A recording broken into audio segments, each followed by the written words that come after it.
It's always nice when a game developer says thank you to their audience in a way that is unexpected, and that is what has just happened with Kingdom Come Deliverance 2. It's the newest RPG that will be given away for free to previous backers of KCD1. If anybody doesn't remember, back when 2011-2012 was rolling around, KCD1 started a Kickstarter campaign. Its goal was to raise $1 million in order to make that game work.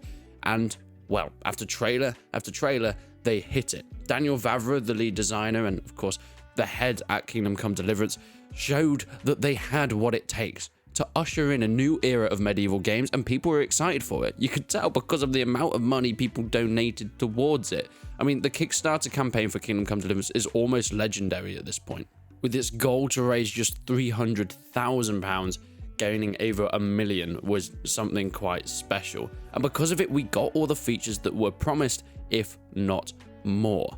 But it showed that there was a want for this kind of RPG, for this kind of medieval simulation. When the game came out, it was an incredible success, and because of that success, we've now been announced a sequel, which will be coming at the end of this year, probably October. Yet earlier this week, people that had backed the original Kingdom Come Deliverance had an email come through their inbox, and this was saying that it will be given away, the sequel, completely free to selected backers of this original game.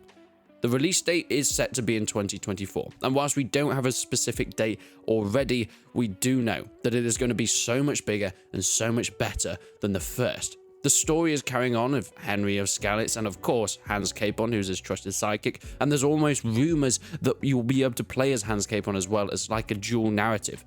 Okay, it's not exactly going to be GTA 5, but the medieval equivalent.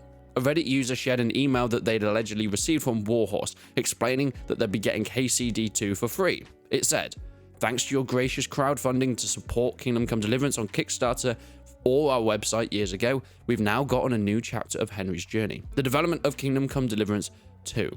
Because of your backer tier, the upcoming sequel will be free for you, and we'll deliver it at the release via key to this email." Which is absolute insanity. So what actually means that you qualify for this? Because I'm sure there are plenty of people that are hoping that they got this email or checking their inboxes right now. Well, if you backed KCD1 at the Duke tier or above, which was I think $200 or £125, it is likely you will get this email. And I'm assuming that everything above it, I mean, it goes all the way up to thousands of dollars for this game. I think the highest level was maybe $5,000 that could be backed for KCD. Actually, it's £5,000, which is about $8,000. Absolute insanity. And apparently 3 people backed that. That included everything from art books to, well, a copy of the game, I should probably expect, even associated producer, and a guided tour through the real-life places where KCD takes place. I actually want to know if anybody backed that level. Did you get your guided tour? I want to hear it. I want to know about it. I have actually been to Prague and I've gone around some of the areas, and it is an incredible place. I mean, the Czech Republic is a beautiful country and I hope to go back there very, very soon. But I cannot wait to see how it is translated within the second game.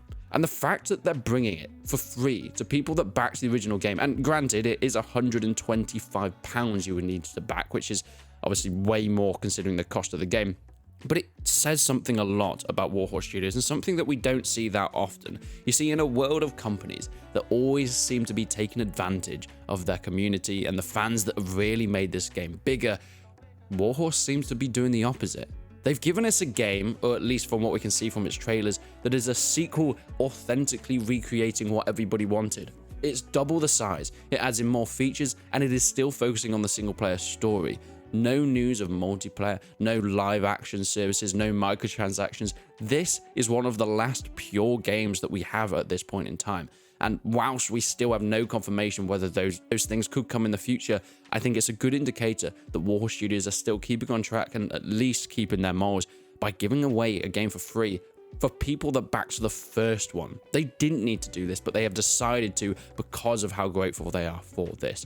I mean, even smaller companies now are going down that Ubisoft and EA route of taking advantage of their fans. Howl Let Loose doing it recently, adding in cosmetics that cost $15 and can only be used on one map. Absolute insanity. We've seen it happen time and time again with titles that were going the right direction And then live service came in, money came in, and management decided that they wanted to go a different way.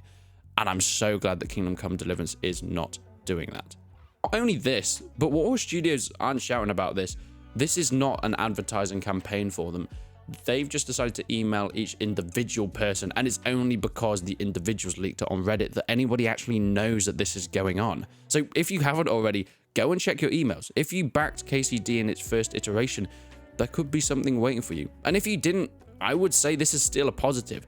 This is still a good sign for the development of the game, that they are keeping to their molds, they're keeping to the direction, and of course, even though the second game is so much bigger, has a much bigger budget, and should be blowing the first out of the water in every single aspect, it's still going to keep the core and authenticity that the first KCD had.